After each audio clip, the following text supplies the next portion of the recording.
Breaking a bone isn't a big deal. If you're my wife, be here in 3 minutes. While I was in the hospital, my husband insisted that I attend Samantha's wedding. He showed zero concern for my well-being. I finally confronted him, saying, "As of now, I quit being your wife." What? Caught off guard, he let out a gasp. This is my chance. I started my counterattack. I'll make him regret ever looking down on me. My name is Rachel. I'm 28. I have an older brother, Alexander, who is 4 years older than me. Both my parents are gone. They passed away when I was in middle school. At the time, Alexander was in high school. He dropped out to support me and got to work. I remember him juggling multiple part-time jobs. Alexander has been working at a certain company for about 10 years now. He was directly scouted by Joseph, the company's CEO, who valued Alexander's character. Alexander often mentions Joseph. He seems to have a deep respect for him, almost like a father figure. Joseph's nephew, Brian, was introduced to me 2 years ago. Alexander came home from work one day and said, Joseph wants to introduce his nephew to you. What do you think? I wasn't seeing anyone at the time, so I quickly accepted the offer. I thought, if it's the nephew of Joseph, whom Alexander trusts, he must be a good person. Having a boyfriend would put Alexander at ease, especially if it's Joseph's nephew. 2 weeks later, I was introduced to Brian. After a few dinner dates, he asked me to be his girlfriend. He was friendly, considerate, and adored his own sister. He reminded me of Alexander, and I immediately liked him. I agreed on the spot and began dating Brian. After a year of dating, we tied the knot. But 6 months into the marriage, I saw Brian's true colors. Samantha is coming back home. Brian excitedly told me this a month ago. Samantha is Brian's sister, making her my sister-in-law. She had been living alone in the neighboring state, but decided to move back home until her wedding day. Brian's family home is only about a 15-minute walk from our house. Thrilled about his sister's return, Brian was in high spirits. The night before Samantha was set to move in with her in-laws, Brian suddenly said this. Samantha is coming home tomorrow.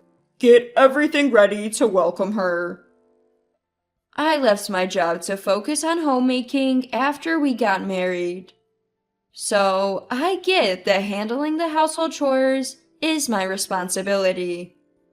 Even so, I was slightly irked by the commanding tone in Brian's voice. Why the rush? I'm sure Samantha's parents are also excited for her return. Can't she come some other time? Samantha comes first for me. I married you to have you serve her. Now you can finally fulfill that role, so get to work.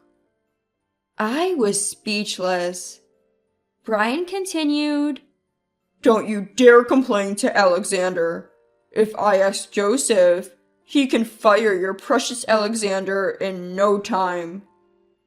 You can't be serious. Do as you're told, and you don't have to worry. Got it. I was devastated by his thinly veiled threat. Samantha, true to Brian's word, treated me like a servant. If I so much as frowned, she'd say, "I'll tell Joseph," and smirk along with Brian. I had no choice but to comply. She treated me like a slave and occasionally demanded money. I drew the line there, but Samantha smugly retorted, "Brian said, if you need money, ask Rachel. So, cough it up. Otherwise, I'll tell Joseph you were mean to me." I was at my wit's end. I withdrew some savings I'd built up before marriage and gave them to Samantha. I didn't want to be a burden to Alexander, who had always supported me. The only option left was to obey Brian and Samantha.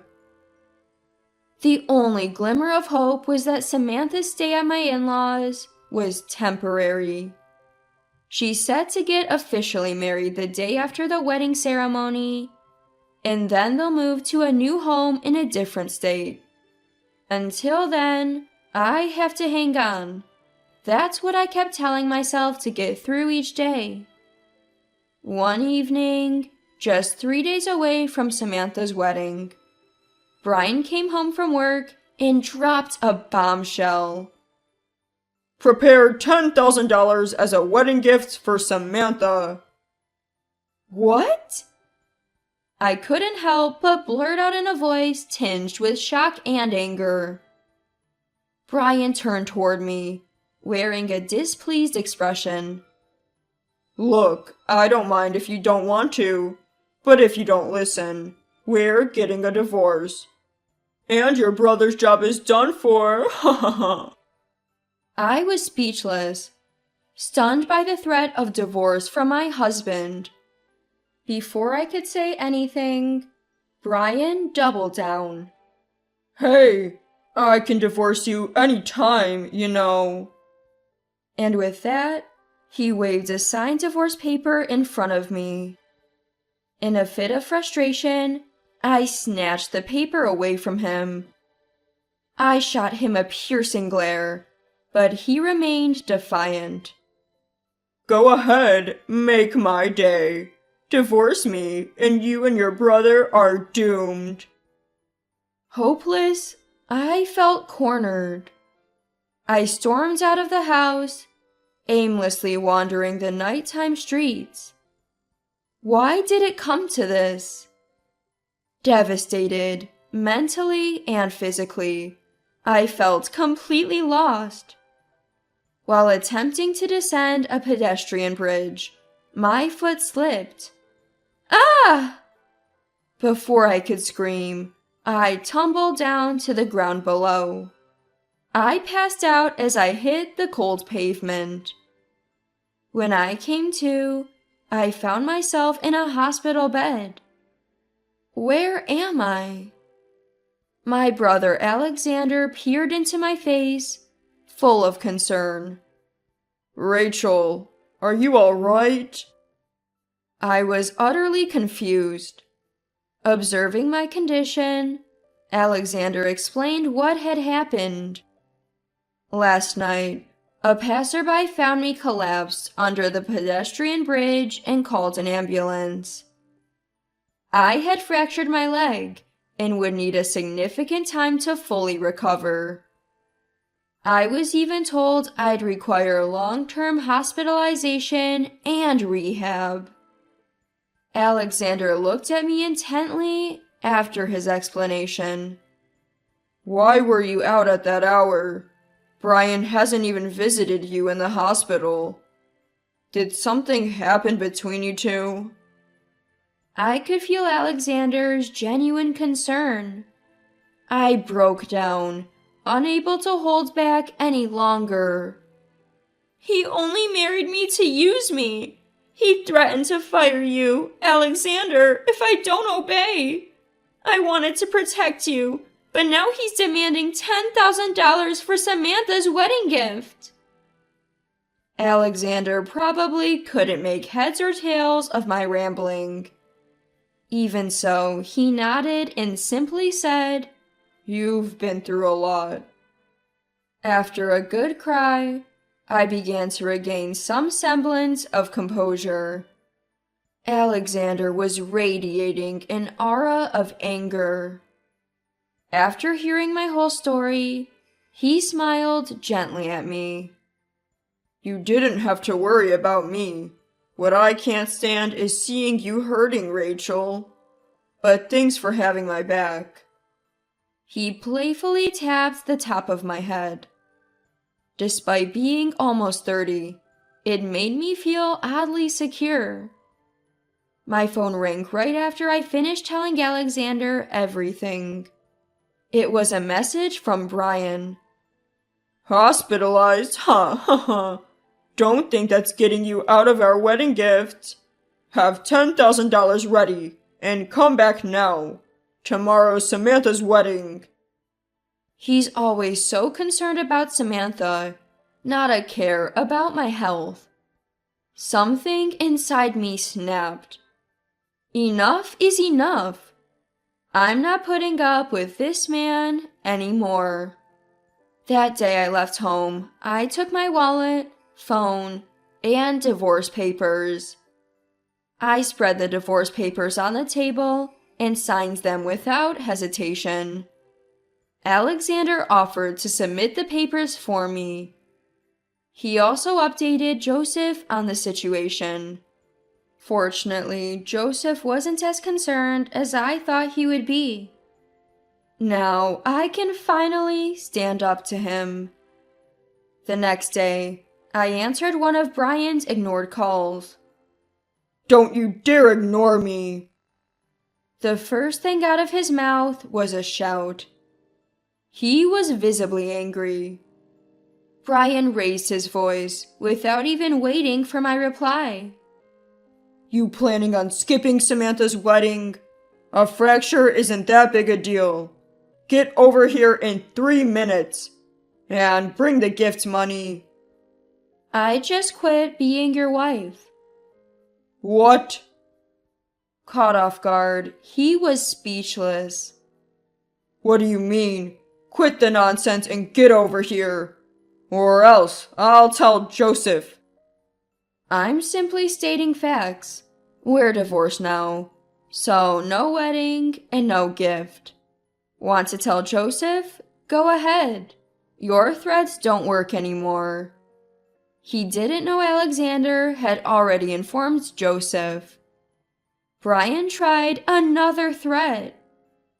"Don't mess around. Do you want Alexander to lose his job? Is that okay? After all he did for you?" Brian seemed a bit panicked, perhaps because I was unusually defiant. Staying silent all this time now seemed so foolish. I decided to clue him in. Alexander won't be fired. You will. Alexander already told Joseph you've been threatening me. Joseph is not happy with you. "That can't be. Joseph has been very fond of me. I was even fast-tracked into the company.